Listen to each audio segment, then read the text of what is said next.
So for many years I've been a fan of a certain franchise, one that's gotten a new installment not too long ago, and thoughts on that would be... Yeah, the series that pretty much everyone and their mother has been complaining about for the last half a year, and now that the games are out, my review is in the works, it is not my fourth this video, and I've had my fill of experience Pokemon's latest incarnation, I think it's time I actually talk about my criticisms of the games and franchise as a whole. This battle, I'm unbeatable, Pokemon! More often than not, one of the biggest complaints, especially in the past 3 generations, is that the story of the games is lacking. Really lacking. Especially when you consider that the general consensus of the Pokemon fandom is that the 5th generation is best known for having the best story out of all the games. While I do tend to agree, I'd still argue that the story isn't really all that groundbreaking or all that great in the grand scheme of things. Granted, we're not talking about that at the moment, but whatever. In the last 3 generations, the stories have been categorized into a neat little niche, i.e. you're a voiceless character with no actual personality to speak of, yet you're able to become the greatest Pokemon trainer in your respective region while going to 8 gyms or trials and become the champion of the region. Oh, and sometimes saving the world for some reason. In a sense, one can admire the simplicity of the plots of the games. Heck, most of the time, the plots will often reflect the very first games, Red and Blue, and at times you'll save the world in the process, from an evil team. Rinse, repeat. The plot itself would be fine if Game Freak didn't recycle it for every generation, and if the releases weren't being squished together nowadays that people are now making comparisons to Call of Duty. While I don't think the comparison is really all that fair since COD is utter trash, I can see the comparison being valid in some regard. Especially how Pokemon's fanfare seems to be more catering to the Pokemon Go audience nowadays, with the actual people who have been supporting them and their products being pushed to the side. Wait, I was talking about the story, right? For an RPG, the stories are criminally short. No complaining. And for those who don't know what an RPG stands for, I hope that last step off the short bus wasn't too tall for you, but it stands for role-playing games. Now, considering that I'm a man, I've come to accept that length isn't everything, and can easily be applying that to video games. Persona 5 is known to be an RPG with hundreds of hours of content. Meanwhile, something like Lisa the Painful can be beaten within a day if you got nothing better to do with your time. Length of a story is not a factor in determining quality of a story, especially in Pokemon's case since they tend to be doing artificial lengthening. You sock-stuffing sons of bitch! What do I mean by artificial lengthening? Well, much like the jock who stuffs his pants full of socks in order to compensate, Pokemon games as of late will increase the dialogue from NPCs as well as take time to interrupt your journey, to the point where I just want to yell out, "Leave me alone! Let me play the game!" It's not like this hasn't been a problem in previous generations. Diamond and Pearl are often criticized to have this sort of issue, but it's only lately that I've begun to notice that the issue has been cropping up and been getting worse. And in fact, Sword and Shield have another issue that I want to talk about, and that's how the story feels disjointed.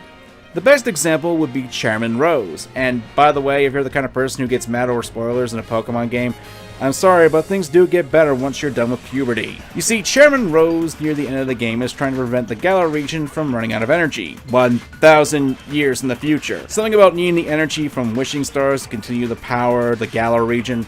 But that brings up quite a few questions. You see, in order to do his plan, he unleashes a powerful ancient Pokemon called Eternus, and putting people in danger simply because he couldn't wait a day to solve a problem 1,000 years in the future will happen. Yes, it is established in the story that Rose doesn't want to wait and could see the champion fight as a reason to delay his plans to be not a good one. But how about the fact that he pulled this plan when countless people could have been killed in the process? Another question is, why rely on Eternus? The Pokemon games have already shown that Pokemon have been used as a means to power machines, all the way back in Generation 2 with the electrodes powering up the radio machine. Certainly would work with the opening cutscene with Rose saying that Pokemon and humans work together to keep Galar running. You don't need to rely on Dynamax energy. And that's not considering the alternate forms of energy that could be produced by Pokemon or nature, such as hydroelectric or wind energy. Hell, Leon, the champion, wasn't even against Rose's plan. He just asked for Rose to wait a day.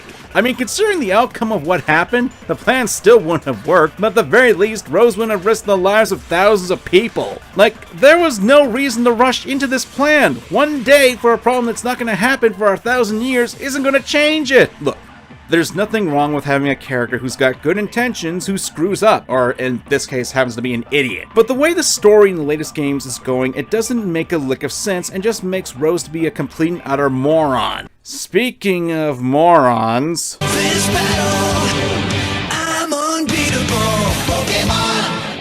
I am well aware that the main demographic for Pokemon is kids, and the mindset that companies tend to have is that kids are dumb and can't really think of complex strategies. Hey, not my words, just something that Game Freak has shown time and time again with their games. Which is sad, especially considering that there's a lot of potential that goes into the battling aspect of the games. With held items, abilities, the varying types of battles, single, double, triple, rotation, etc, etc. There is a lot of potential to use all these elements to craft a very interesting battle system within the main gameplay of Pokemon. And what's worse is that Game Freak has shown that they're fully capable of doing this. They've shown this in the previous incarnations of the games. Back in the day, you'd have regular trainers who would use items, like the rich characters would use potions, or the gym trainers in the third gym of Ruby and Sapphire would use boost items. Or how in Black and White, your rival Sharon would have his Pokemon have held items. It's not even all that difficult to do that to set up these strategies. Just give trainers a bit more diversity on their teams, held items, and have them use their abilities of their Pokemon to a much better effect. I will never understand why Game Freak is staunchly against the idea of including difficulty settings in their game. No complaining. They should be well aware that a good portion of their audience is, oddly enough, adults. People who have been with the games ever since their inception. It's a market that Game Freak refuses to actually acknowledge for some reason. Which is weird because I will point out later that they are willing to listen to complaint. Well, that leads me into this.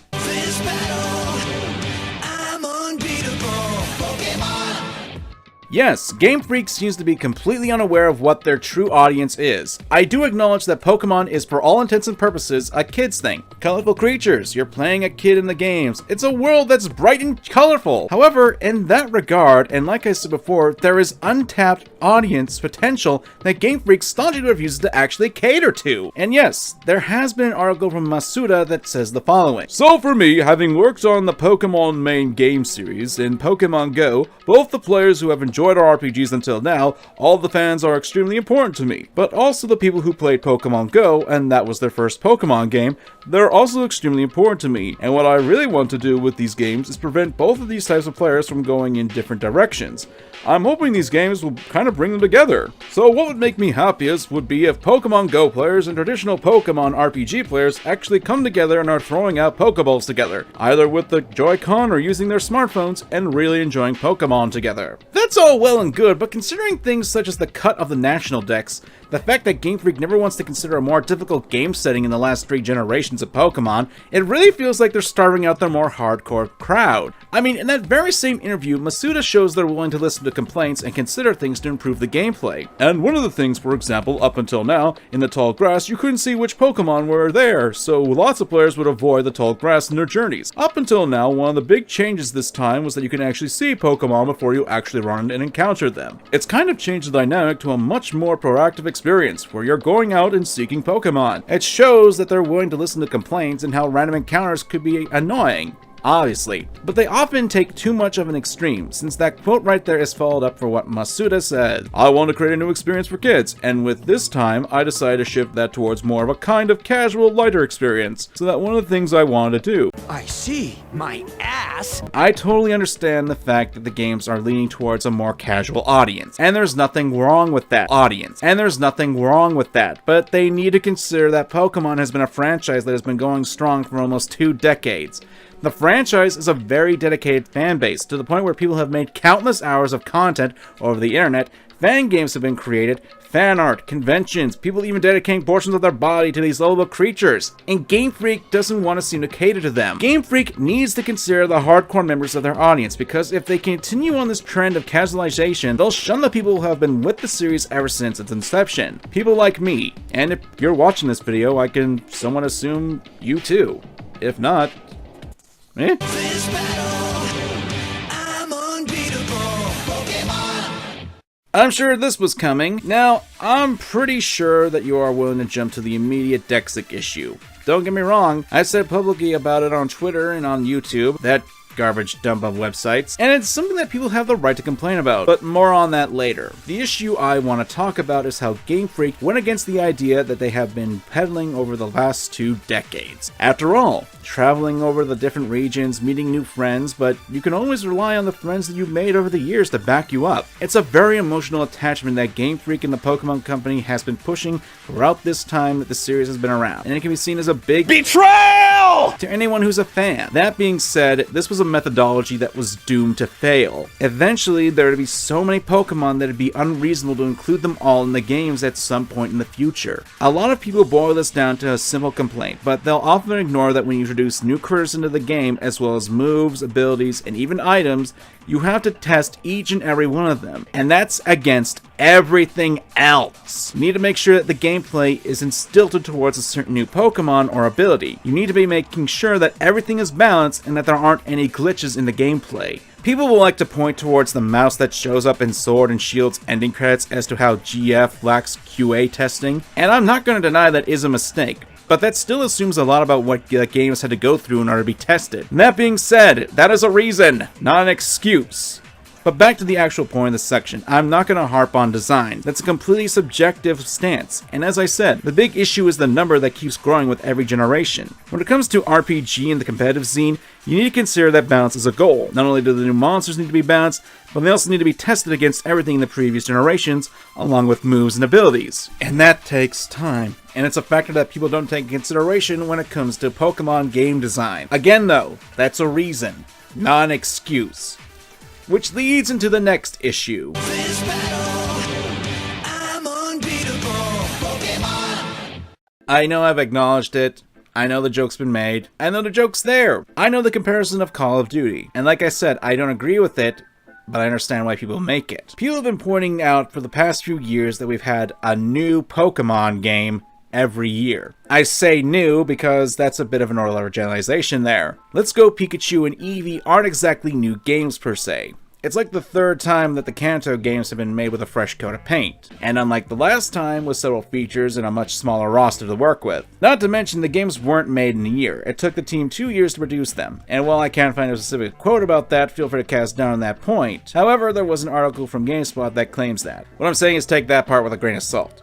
What isn't a grain of salt is Sword and Shield's development, which the development of those games took 3 years, immediately after Sun and Moon's development was completed. Ultra Sun and Ultra Moon? That's a different story. Not only are the games pretty much reusing almost all the assets of the original games they're based off of, with a bit more polish in the story, it wasn't even a major project of the company. In fact, according to sources, Ultra Sun and Ultra Moon had about 80 people working on the title, with most younger members on the staff making it. Yes, Pokemon shouldn't be a yearly release series, but people will often boil it down to a much more generalized, they shouldn't release a new game every year, when technically speaking, the games we are getting aren't new. Most of the titles we got are remakes, or if you want to play a little bit more fun with it, something akin to director cuts or sequels. However, I do agree that Game Freak should take more time with producing these products. The Pokemon Company needs to be able to let their developers breathe, and they can't expect a yearly release to be possible without some damage in the process. It's Pokemon! No one's going to forget about 1 year of a major series in the entire world if there isn't a new game on the shelves every year. At the very least, not one in the mainline series. That's where spin-offs come in. I mean, we've had licensed Pokemon games like the Mystery Dungeon series be made, and people still have interest in that. The developers are human, and they shouldn't be pushed to an extreme like that, especially with the crunch being a major factor that affects countless studios across the globe. I know it sounds like I'm balancing on the fence, but that's because the programmers and those who are in charge need to have a balance between themselves and these two. Take more time to polish the games, try to fix some issues, and figure out how to get over hurdles such as the limited decks or the technical issues that are within the game. This battle, I'm unbeatable. Pokemon. This will probably be the most personal out of the issues, but I can completely understand that people definitely will not agree with it since there have been countless people who wanted this. But I hate 3D Pokemon! Yes, I am well aware that it's the norm nowadays. I know it's been around for ages, and I know that people are more likely to disagree with this, but that being said, ever since the franchise hit 3D, there's been a severe decline in the games, especially coming on off the heels of Generation 5. Seriously, Generation 5 was such an underrated generation. It was the generation where sprite work was actually really beautiful and even fully animated, giving each of the Pokemon their own feel and life in them. The characters and gym leaders were also animated and made the gym leaders' personalities shine even more. Not to mention, 2D art doesn't take as long, would be a lot less work on the technical scale and still be used by plenty of amazing games even to this day. I understand it's a standard of the industry, but this is a sort of artistical choice that one I do not like, and considering that Pokemon has been a bit of a decline ever since it hit the 3D age, I would kill to have a new official 2D Pokemon game come out. There is a market for it. This battle, I'm unbeatable. Pokemon. Then we come to the final problem of Pokemon. And what is that? Well, it's the future. I'm afraid what will happen to the series, a series that I've grown up alongside of. And the thing is, I know several people have that as well. I've matured. Oh, that's questionable depending on who you ask, but the series seems to have been stunted since the end of Generation 5. And it pains me to say that because there are good things about the last few generations, like the designs of the Pokemon. It still feels like the series took a step back when it jumped to 3D. Stories became more vapid, shorter, the games became easier, the lack of giving any actual challenge to the players who want it. Look, I hate to say this about Pokemon. It's a franchise that has a lot of potential to it. It's a great series, but it's held back by so many things that are caused by so many factors. Perhaps it's time for Pokemon to evolve as a series, but it's stuck and held in by an Elverstone. It almost feels like to me that the head honchos of the Pokemon franchise are stuck in the past, where they don't fully respect their fans. It's not like they're pulling a Kathleen Kennedy and saying something stupid like the Force is female. Thank Arceus we haven't gotten anything like that in Pokemon. But I am still afraid that Pokemon will fall down the same hole as that of Star Wars, just for different reasons. Game Freak needs to evolve the franchise. They need to know who their demographic truly are and not actively ignore one side of them while putting on some fancy bells and whistles. But whatever. This video will probably be lost to the sands of time on the internet. But until then, let me know what your thoughts are down below. Did Pokemon lose its spark for you? And why? I'm MangaKamen. And remember to examine your fandom.